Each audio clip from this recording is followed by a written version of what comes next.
سرکاري املاک زمونږه د سکیورټي فورسز خلاف چې کومې ناجیبه نارې لګوله شوې موږ دا ټول خلک د هغې مذمت کوو. موږ دا وایو چې کله پاک فوجي پاکستان به وي او چې پاکستان یي نو موږ به یو.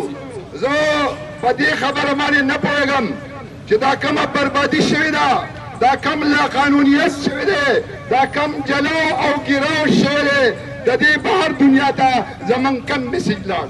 زه دا خبره کوم د سوات د ملکن ډویژن عوام د ټول پاک فوج انتهایی عزت او احترام کوي، خو زه دونه احسان فراموش نه یم د دې پاک فوج نوجوانانو چې کله هم دهشتګردي راغلې وه موږ په لنډاکي کې دوتارونه په غاړه کړي وو. نو زمونږ د امن دپاره د دلته د دهشتګردۍ د ختمولو دپاره د خپلو جانونو نذرانې ورکړي دي، شهادتونه یې ورکړي دي. موږ خپل پاک فوج ته سلام کوو، موږ خپل پاک فوج ته سلام کوو، موږ خراج تحسین پیش کوو. نننۍ غونډه او نننۍ ریډي د دې اظهار یکجهتۍ دپاره وه چې فوجیانو وروڼو ته موږ وایو چې د سوات قام د پاکستان قوم ټول ستاسو شانو بشانه ولاړ دی.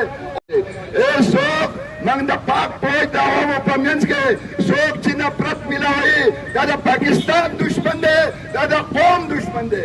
موږ په دې فخر کوو.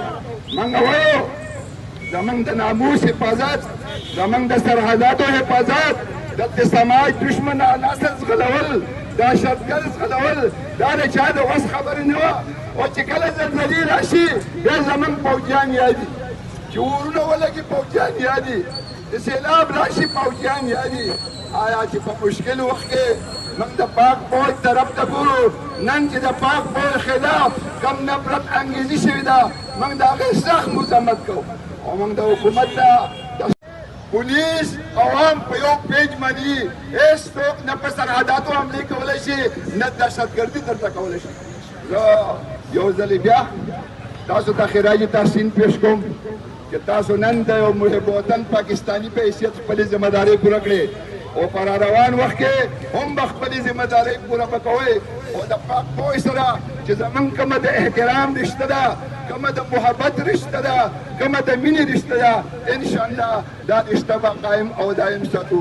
زه یو څو تپوسونه کوم چې آیا دا کم توړ پوړ وشو، دا کم لوټمار وشو، اسلام د دې خبرې اجازت ورکوي؟ نه ورکوي. او دا کم توړ پوړ او ګیراو جلاو چې وشو آیا پاکستانیت د دې خبرې اجازت ورکوي؟ او دا کم توړ پوړ چې وشو، دا کومه بربادي وشوه، آیا انسانیت د دې خبرې اجازت ورکوي؟